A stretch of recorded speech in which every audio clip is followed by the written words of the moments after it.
శ్రీమాత్రే నమః.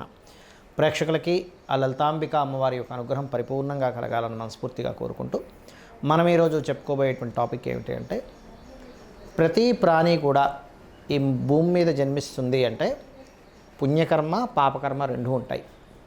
అయితే మనము పూర్వజన్మలలో చేసినటువంటి పుణ్యకర్మ చక్కగా దాని యొక్క ఫలితాన్ని ఇస్తూ ఉంటుంది. దాని గురించి ఎటువంటి బాధ లేదు ఎవరికి కూడా.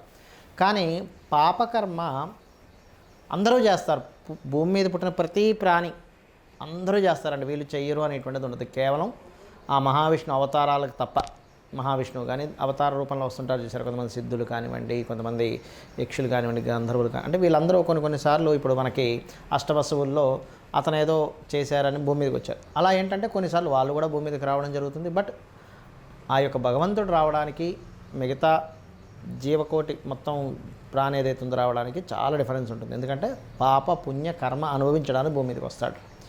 అలా ప్రతి లగ్నానికి ఒక మనిషి ఒక లగ్నంలో జన్మించాడు, ఒక జీవి ఒక లగ్నంలో జన్మించింది అంటే పూర్వజన్మ కర్మ ఇది చేసి ఉంటాడు. అందుకే ఈ జన్మలో దీనికి సంబంధించినటువంటిది ఇబ్బంది పడుతున్నాడు అనేటువంటిది ఉంటుంది. అది ఏమిటి, దాన్ని ఎలా తగ్గించుకోవాలి, దాని ఏ కర్మ చేత దాన్ని క్లియర్ చేసుకుంటే మనం ఈ జన్మలో చేసేటువంటి ప్రయత్నం ముందుకు వెళ్తుంది అనేటువంటి దాని గురించి మనం తెలుసుకుందాం. అదేవిధంగా ఒక్కొక్కసారి మనం ఎన్ని పూజల ప్రయత్నాలు చేస్తున్నా ఎందుకు మనకి ఆ పని అవ్వదు అనే విషయం కూడా నేను మీకు ఎండింగ్లో చెప్తాను. మరి లగ్నము రాశి నక్షత్రం ఏమీ తెలియని వారు కూడా ఎటువంటి పరిహారాలు చేసుకొని ఈ యొక్క పోయిన జన్మలో చేసుకున్నటువంటి కర్మను తగ్గించుకొని ఈ జన్మలో ఎలా ఆనందంగా ఉండాలనే విషయాన్ని కూడా చెప్తాను. లాస్ట్ వరకు వీడియో చూడండి. అయితే ఈ విషయాలు చెప్తుంది నేనైనప్పటికీ కూడా చెప్పేస్తుంది సాక్షాత్ లలిత అమ్మవారిగా భావిస్తూ ఒక్కొక్క లగ్నం గురించి మనం తెలుసుకుందాం. కర్కాటక లగ్నము, కర్కాటక రాశి. కర్కాటక లగ్నంలో జన్మించిన లేదా కర్కాటక రాశిలో జన్మించి ఆ రాశిలో ఉండే నక్షత్రాల్లో జన్మించినా గుర్తుపెట్టుకోండి. అంటే మీకు లగ్నం తెలుసు అనుకోండి, ఇంకా లగ్నం నుంచే స్ట్రైట్గా వెళ్ళిపోండి, ఇంకా రాశి జోలికి వెళ్ళకండి. లగ్నం తెలియదండి, మా వాళ్ళు రాయలేదు, టైం మాకు తెలియదు అనుకున్నప్పుడు ఉట్టి రాశి ద్వారా వెళ్ళండి. అది సెకండ్ ఆప్షన్ అంటారు దాన్ని.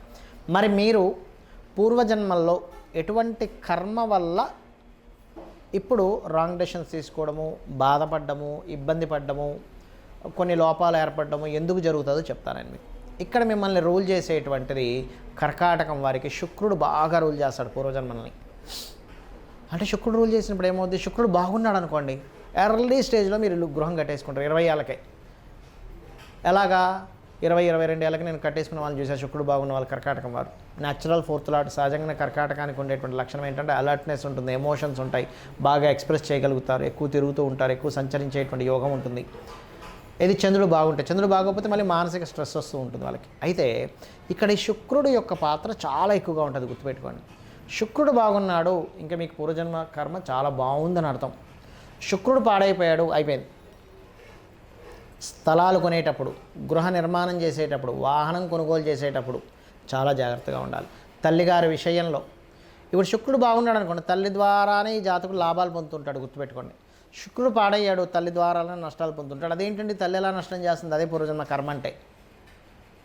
మనం ఏమనుకుంటామంటే అదే 1,000,000 మందికి తల్లి మంచి చేస్తే ఆ 1,00,000,000లో ఒకడికి ఎందుకు ఇలా జరుగుతుందంటే పూర్వజన్మల్లో తల్లిని ఏదో ఇబ్బంది పెట్టాడు. అజ్ఞానంలోనో తెలుసో తెలియకో కొంత సావాస దోషం వల్ల తల్లిని అనరాని మాట్లాడడం, తల్లి మీద చేయని లేపడం, లేకపోతే తల్లికి సంబంధించిన విషయంలో ఏదో ఇంకో రకంగా దుర్భాషలాడడం ఏదో చేస్తుంటాడు. తెలుసో తెలియకో చేస్తుంటాడు, తెలిసి చేయాలని రూల్ లేదు. ఇంకోలి యొక్క ప్రభావం వల్ల అప్పుడు ఏమవుతుంది, ఈ జన్మలో పుట్టినటువంటి ఈ జాతకుడికి తల్లే శత్రువు అవుతుంది. దాన్ని మాతృదోషము అంటారు. మాతృదోషం ఎప్పుడు ఏర్పడుతుంది, కర్కాటక లగ్నానికి శుక్రుడు చంద్రుడు కూడా పాడవాలి. ఉట్టి శుక్రుడు పాడైతే సరిపోదు. అలాగే 4th పోర్ట్ఫోలియో ఉన్నటువంటి గ్రహం కూడా పాడవాలి. ఈ 3 పాడైతేనే మాతృదోషం రాదు. ఊరికే చంద్రుడు పాడైపోయి మాతృదోషం అనకూడదు. వాళ్ళకి ఒక్కోసారి చంద్రుడు పాడైతే మానసిక స్ట్రెస్ ఉండొచ్చు, అంతేగాని అలా కాదు. దానికి తగ్గట్టుగా దశలు కూడా రావాలి. అంటే ఏమిటి, ఇక్కడ చంద్రుడు శుక్రుడు ఈజ్ చాలా పెద్ద రోల్ ప్లే చేస్తుంది కర్కాటకం వారికి.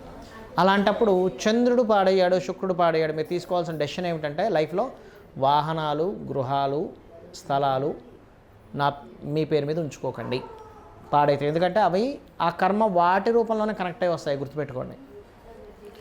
ఎందుకంటే నేను మీకు ఒక ఉదాహరణ చెప్తా. ఒక జాతకుడికి ఇట్లాగే చూసినప్పుడు, బాబు నువ్వు వాహనము గృహము నీ పేరు మీద పెట్టుకోకు, నీ భార్య పేరు మీద పెట్టుకో, లేకపోతే నీ పిల్లల పేరు మీద పెట్టుకో అని చెప్పా. ఇవన్నీ నిజంగా అవుతాయా అనుకుని ఆయన ఏం చేశాడు, ఒక వెహికల్ కొన్నాడు, గుర్తుపెట్టుకోండి. వెహికల్ కొంటే ఆ వెహికల్ కాస్ట్ ఇంచుమించుగా 50 lakhs చేంజ్ ఉంది. అది ఎట్లా అంటే మీరు నమ్మరు, అసలు ఈయన ఎటువంటి తప్పిదము లేకుండా వాహనం ప్రమాదానికి గురయ్యి తర్వాత చాలా ఇబ్బంది పడడం జరిగింది ఆయన. అదే కనుక ఈ అంటే ఎవరికైనా శుక్రుడు పాడయ్యాడు, ఎవరికైనా కాదు, ఓన్లీ కర్కాటక లగ్నం వారికి, అందరికీ నేను చెప్పట్లేదు, అర్థం చేసుకోండి. శుక్రుడు పాడైనప్పుడు వాహన సంబంధించిన విషయాల్లో వీళ్ళు భార్య పేరు మీద పిల్లల పేర్ల మీద కనుక ఉంటే అప్పుడు ఇబ్బంది రాదు, గుర్తుపెట్టుకోండి. ఇది పాడైతే బాగుంటే మళ్ళీ వీళ్ళ పేర్ల మీదే ఉండాలి ఖచ్చితంగా, అందులో ఎటువంటి సందేహం లేదు.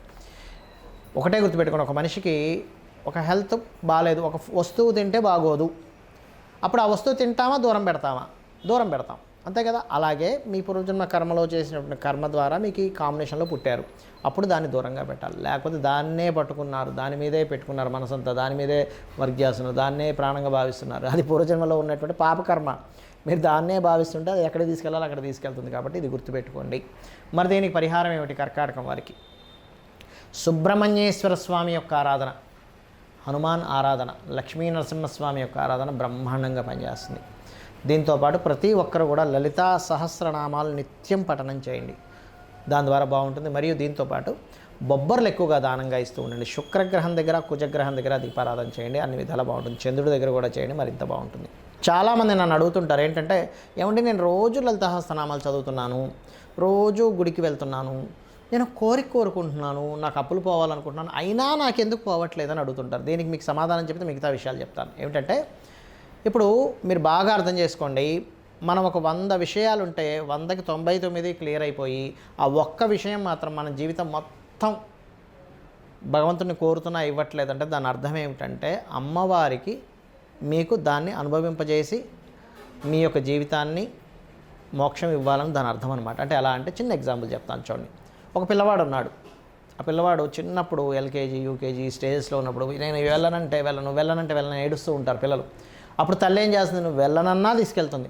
ఇదేమిటి తల్లిని ఇంత అడుగుతున్నా ఎందుకు తీసుకెళ్తుంది అంటే, తల్లికి తెలుసు వీడు స్కూల్కి వెళ్ళకపోతే ఆ పిల్లవాడు జీవితంలో పైకి రాడు. నువ్వు ఏడుస్తున్నా, బతిమిలాడినా, బామాడినా, అన్నం తిన్నన్నా, ఏమన్నా సరే కొట్టైనా తీసుకెళ్తుంది. ఇదే సిచ్యువేషన్ మన లైఫ్లో కూడా జరుగుతూ ఉంటుంది. ఎలా అంటే, ఏమిటండి నేను టెంపుల్కి వెళ్ళాను, ఇన్ని కొబ్బరికాయలు కొట్టాను, ఇంత పూజలు చేశాను, అయినా నాకు ఈ సమస్య ఎందుకు పోవట్లేదు అంటే, ఈ సమస్యని పెండింగ్ పెడితే నెక్స్ట్ మళ్ళీ ఇంకొన్ని జన్మలు ఎత్తాలి, అన్ని జన్మలు ఎత్తి మళ్ళీ అంత అనుభవించాలి. తన భక్తుడిగా తనకి ఇష్టం లేదు ఇన్ని జన్మలు ఎత్తి మళ్ళీ బాధపడ్డాం, ఈ జన్మలోనే దాన్ని తీసేసేయాలంటే ఇక్కడే అనుభవింపు చేసేద్దాం, కావాలంటే మనోశక్తిని ఇద్దాం, ధైర్యాన్ని ఇద్దాం అని అనుకొని ఏం చేస్తుంది అమ్మవారు, ఆ రకంగా ఆ కర్మ తొలగించడానికి మనం ఎంత కోరినా సరే అది అవ్వనివ్వదు. ఎందుకంటే ఆవిడికి తెలుసు ఇంకొక 100 జన్మలు ఎత్తాలి, లేకపోతే ఇంకో 1000 జన్మలు ఎత్తాలి ఈ కర్మ తొలగించాలంటే. కాబట్టి ఆవిడ ఈ జన్మలోనే కంప్లీట్ చేస్తుంది. మీరు మహాభక్తులు అయితే కనుక ఇది పరిపూర్ణంగా నమ్మండి. ఇది సత్యము, ఇది అక్షర సత్యం, ఇది నేను చెప్తుంది కాదు, శాస్త్రాల్లో ఉన్నటువంటి విషయం నేను చెప్తుంది. ఇది గుర్తుపెట్టుకోండి.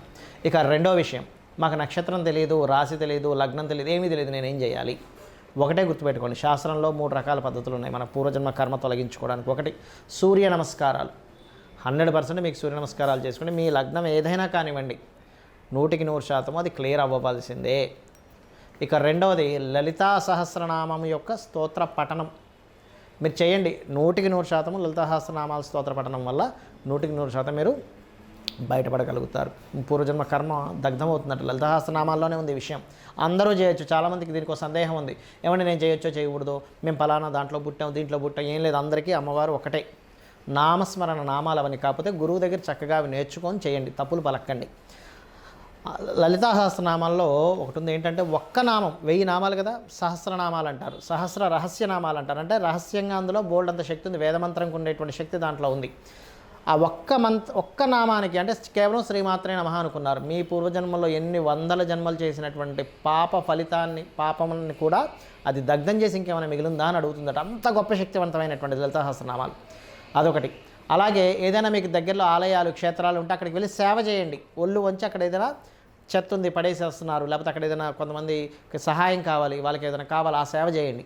ఆ టెంపుల్లో ఏదైనా మీ యొక్క సేవ చేయండి, డబ్బులు ఇచ్చి చేయడం కాదు, దాని ద్వారా కూడా మన కర్మ తొలగిపోతుందట. ఇది గుర్తుపెట్టుకోండి.